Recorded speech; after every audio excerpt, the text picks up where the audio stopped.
Hey YouTube, how's it going? I'm coming at you with a video today based off a lot of comments I've been getting from multiple subscribers asking about specific questions regarding the setup in my Hummer H2 back here.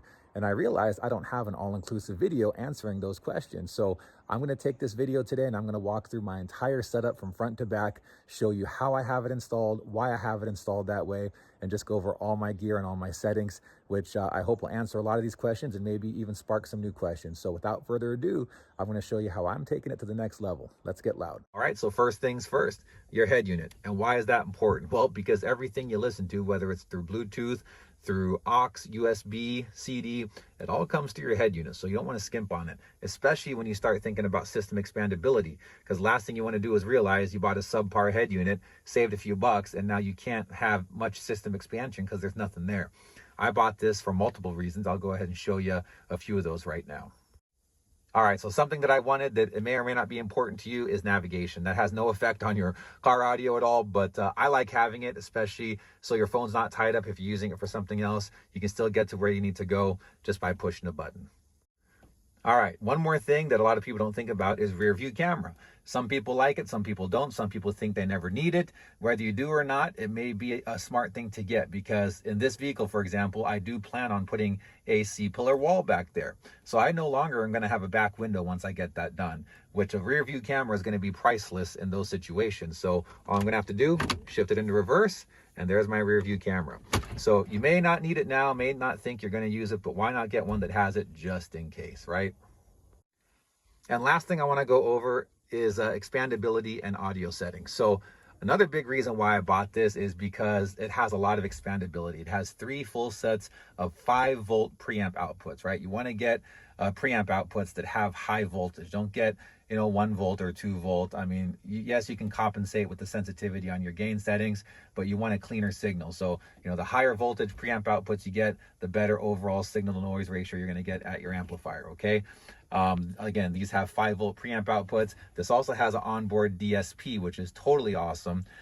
You can completely edit the sound timing, the space enhancer, and you can also it has a 13-band graphic equalizer, and that's important to me because I like to set up my equalizer how I want it to sound. You got these factory presettings here, which again, if it suits your taste, use them. I like the smiley face method, okay? I have an entire video dedicated on that, but this is how I set up my EQ. A lot of people live by it and swear by it, and I think it gives the best overall sound quality and brightness to your soundstage. Loudness, I never use loudness. I always leave that off. Subwoofer level, I always have maxed out here, and then I adjust it accordingly at the gain. Again, because I got a quality head unit with high voltage preamp outputs, right? I want to utilize what I got here. All right, let's come up under the hood, start at the front, and we'll work our way back. So got a cold air intake. Again, has nothing to do with the car audio, but I like it. We got dual alternator set up here. And for those of you that haven't seen my dual alt video, let me explain it really quick. So I have an upgraded factory alternator. This puts out a little more amperage than the factory one. And then I got a Mechman Elite 370 amp. Okay, and they're on separate electrical systems. What I mean by that is they share a common ground. Obviously, they're bolted to the engine block. However, the factory alternator, the only power wire it has goes from the alternator itself to my underhood battery. It's not connected to anything else. Okay, and my Mechman Elite 370, the power wires to that are going to my fuse block here, which is a dual 350 amp fuse. And then I got 2 runs of power going all the way to the back, okay, which I'll show you where they end up. So they're on 2 complete electrical systems isolated from each other. The upgraded factory one runs my underhood battery and my truck electrical system, so it's completely isolated. And then my Mechman Elite 370 is dedicated to my car audio build. And I think this is the preferred way to do it. If you don't plan on adding more alternators, like 10 alternators, then I think this is a really smart way to do it. So that way, if this system fails for any reason, if this alternator burns up, if it gets shorted out, well, you know what? My truck's alternator and battery and everything is completely isolated and intact, so that I can still get to where I need to go. Okay, so that's why I have it set up that way. As far as the Underhood battery, in all honesty, this came with the truck when I got it, and it's still very new. It tested out perfectly just fine. So that's why I'm using it as an Underhood battery. Would I use it as a car audio battery? Probably not, but it's a perfect battery just for Underhood. One last thing up here, I do have the big 3 set up here. So I have a negative going from here to the engine block or alternator bolt. I have it going from here to the distribution block, which one goes to the chassis ground and the other goes straight back, a direct run to my lithium in the back. And then obviously I got the upgraded power wire going from the positive to the alternator stud back there. So again, this battery really didn't need the big 3 because it's not running anything but the truck, but I just did it out of habit. Oh, and as far as wiring the alternator, someone was asking. So obviously the factory plug is going to go into your factory alternator, the oval plug. And then for your Mechman alternator, you can order this part right here, this harness from Mechman. It basically is the harness that you're looking for with just one wire coming out. And that one wire goes to your 12-volt switched ignition source that is showing 12 plus volts while the car is running. Okay, and if you follow it under here to the fuse block, this is what I routed it to right here. Whatever fuse that is, try to get a better shot. So there it is right there, okay? And I put a 10 amp fuse in there and it's been working just fine. So in case anybody was wondering, that is the one that you use. All right, and that brings us to the back here. So those 2 power wires that I have coming from my Mechman 370 alternator, they're coming right up here into these fuse holders, which each have their own 350 amp ANL fuse. And then a really short run, boom, right there to the Cyber Limitless 12K, which I'm so happy about this battery. I did an entire video dedicated to it and how much better it is over the AGM bank I had. Nothing against the excess power AGMs. They're great, they serve their purpose, but they don't hold a candle to this guy here. Make sure to check out that video after this one here and see the comparison. All right, so continuing on the power side, as you can see, I have 4 0 gauge here. 3 of them are going to my Crescendo Encore 12K, and the other one is feeding a distribution block that powers these 2 guys here, my Crescendo Symphony S4s. Let me show you. All right, before I continue, let me jump over here really quick to the negative. So as you can see, I got 4 on this side, 3 on that side. So this one here is actually coming in from the front of the car. If you remember, we just talked about me having a distribution block where I got it going from the alternator to the chassis ground and also splitting off, coming back here directly to this battery. I didn't want any ground loop issues. I wanted everything to be grounded together at the same point. So that helped solve that problem. And then these 3 wires here, they go to my Crescendo Encore 12K amp. Those 2 go to chassis ground. And then this one here goes to a distribution block that feeds power to my, that gives ground to my 2 Symphony S4s. All right, let me go ahead and flip this up so you can see where everything goes. So coming back here, as you can see, they just feed down through there, the power and ground wires.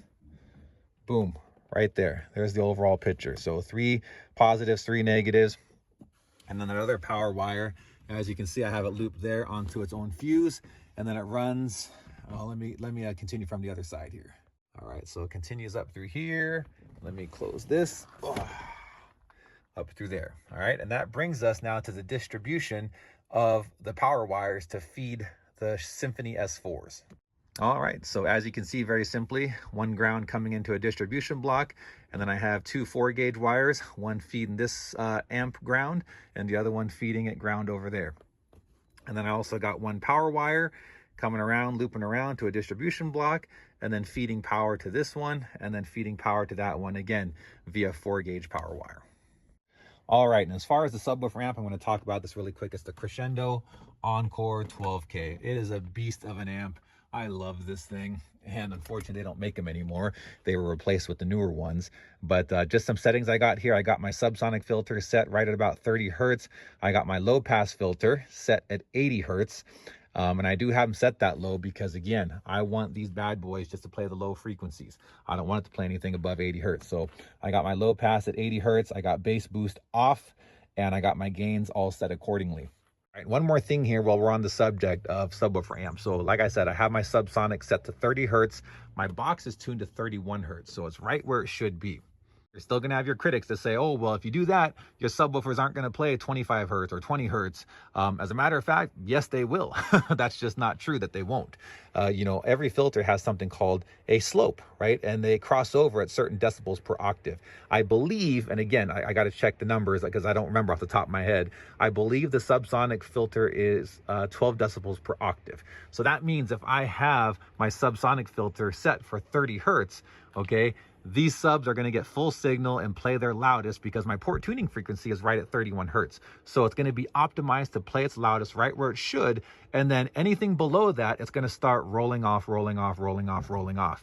Okay, so if the crossover on this is 12 decibels per octave, that means that at 15 hertz, right, which is a full octave, this is going to be playing 12 decibels less than at 30 hertz, okay, which is in actuality going to protect your subwoofers because you don't want to send full send it signal, okay, at anything below port tuning frequency, because you will, okay, end up causing damage to your subwoofers because they're going to behave like they're free airing, right? There's not enough back pressure. So I hope that all makes sense there.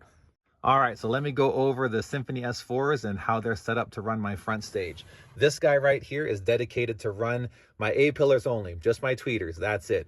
Let me show you. So those right there and those right there. As you can see, I got 2 super tweeters per pillar, wired down to a 2 ohm load since they're 4 ohm each. So channel 1 is seeing 2 ohm, channel 2 is seeing 2 ohm final load. And it's that simple. Crossover settings, they're both running on high pass, obviously, and it's set to about 2000. So 2000 high pass filter set for this amplifier running both my A pillars. All right, this guy over here is putting in a little bit more work, and that's why I have him closer to the distribution block. Less length of power wire, less length of ground, because this one's putting in a little bit more work than this guy over here. This guy's just running my A pillars. This guy is running my door pods, which for those of you that haven't seen my pods, they are pretty substantial. Let me show you real quick. All right, so in each door pod, I have 2 6.5 DS18s and I have 1 8-inch. Same thing in the other door, right over there. So in total for my door pods, I have 4 6.5s and I have 2 8s. All right, so this is how I have it set up on the amp. So channel 1 is running my 2 left 6.5-inch speakers. Channel 2 is running my 2 right 6.5-inch speakers. Channel 3 is running my left 8-inch speaker, and channel 4 is running my right 8-inch speaker. Let me go back to the amp. All right, so there's all the wires there. So as far as final ohm load, channel 1, since it's running 2 4-ohm speakers, is seeing 2 ohms. Channel 2, same thing, seeing 2 ohms. Channel 3 and 4 are only running a single 8-inch speaker each, which is a 4-ohm speaker. So it's only seeing a 4-ohm load per channel. So that's how that's set up. As far as filter settings, can't really see back there, but I have channel 1 and 2 high pass filtered at 150 hertz, and I have channel 3 and 4 high pass filtered at 100 hertz. A reason why channel 3 and 4 are filtered a little lower is because they're an 8-inch speaker, so they can play a little bit lower than a 6.5. So I did it that way to have the best soundstage possible and not overwork the smaller woofer when I do have an 8-inch to fill in that gap. All right, so one more thing while I'm up here, I call this my control center. This is where I have all my gain knobs to control all of my amplifiers. Every single one of my amplifiers has a RCA style gain control here. So starting with my subwoofer amp, obviously my favorite one, okay? This is a handheld Slam Panda bass knob I bought from Limitless Lithium. I just love how these feel, and I love the voltage meter and everything. A lot of people are asking, well, how do I have that attached? So how I have it attached is I got a gun mount. That's actually a gun mount that you can find on Amazon or online. It's just a very strong magnet. And then on this side, I have a metal plate, which you can find online. This is just a cell phone holder for a magnetic mount. And I just have it with adhesive that was included with it. I just stuck it on the back of my bass knob, and now I can just bloop, just stick it any angle that I want, as many times as I want. So that's how I have it. Got the wires tucked in there. There we go. And then these two are wired into the RCA inputs of my Crescendo Symphony S4s. This one is controlling the amp that runs the A pillars, and this one is controlling the amp that runs my doors. So I can adjust the levels on the fly, however high or however low I want. A perfect example is, you know, if I'm riding with somebody and those super tweeters are just making their ears bleed, I might be nice and turn it down the level a little bit so that they're not so piercing, but I like it. So that's my control center there, and it's just really easy access sitting here, just being able to kind of just on the fly adjust whatever I want to adjust. All right, so I saved the best for last. Obviously, I'm running two ZV5 15s by Sundown Audio. I love these bad boys. These are honestly the best subs I've ever ran. I absolutely love them. They are just monsters, and they're in this custom Down for Sound box that I had built by Down for Sound, Keith Sanders. He is a magician when it comes to building enclosures. I mean, it is absolutely beautiful. The kerfs on this thing, I can't tell you how awesome the craftsmanship is. And I love these big windows here. Kind of see the booty of those ZV5s. I was thinking of painting the inside white. Let me know what you think about that in the comments so that you can actually see the magnets better, because it'll pop and you'll be able to see them stand out more. So I was thinking of pulling out these subs and painting the inside full white, because again, these also do have white LED lights that light up at night, and I think it would just pop those magnets a lot better. But yeah, that's the enclosure there. As far as specs, it is tuned to 31 Hertz, 4.5 cubes per side, 9 cubic foot airspace net total. Measurements 26 inches high, 44 inches wide, 21 inches deep. And I don't remember what the surface area is for that port. I believe it's about 150 to 160 square inches. So it absolutely moves a lot of air. Obviously, you can see some of my other videos, does some pretty awesome hair tricks, towel tricks, and definitely gets kind of windy in there. Whew, it was starting to rain big time out there. Washington State was trying to cancel my show with its terrible weather, but I ain't gonna let that happen. I got one more thing I'm gonna go over really quick, and we'll call it a wrap. All right, so just want to go over these really quick here. Had some people ask about them, believe it or not. So D4S, that's where I get all my stuff from. JP, Keith, great people. Every time I see them at car audio shows that I'm at, they always come over for a demo, get a chance to talk with them for a little bit. So I'll give them my business, sure. Crescendo, great people, great products. I've ran all different types of power as far as amplifiers go. And at the end of the day, I'm going to choose Crescendo. Love them. MechMen, what I like about their alternators is they put out a decent amount of amperage at idle, so you don't always have to, you know, rev it up to get a lot of amps. So that's what I like about MechMen. I'm sure other alternators are the same way. Hair Trick certified, you know it. Check out the videos if you don't. 150 dB inside. I put that in there after I metered 151.8. That was with my older amplifiers. I'm sure with my new Crescendo Encore 12K, it's probably higher than 151.8. I got to get that metered here, and I'll go ahead and update you guys when I do. Sundown Audio, whenever I'm thinking about subwoofers, I'm not going to look anywhere else. Sundown, I will always run Sundown subs. Just absolutely love them. DS18s, I'm using them for my highs and my mids. I've ran a lot of different things, from Crescendo to Sundown to Massive Audio to you name it, fill in the blank. But at the end of the day, for price and quality in which you get, I don't think you can beat DS18. It's going to be a hard bet to try to find something for the same quality for the same price. You know, again, that's up to debate. I'm sure a lot of people are going to have opinions on that, but that's just what I run. Excess power, probably going to have to get rid of that sticker since I no longer have my AGM power bank. I'm going to have to take that off and put a limitless lithium right there, because that's what I'm running now.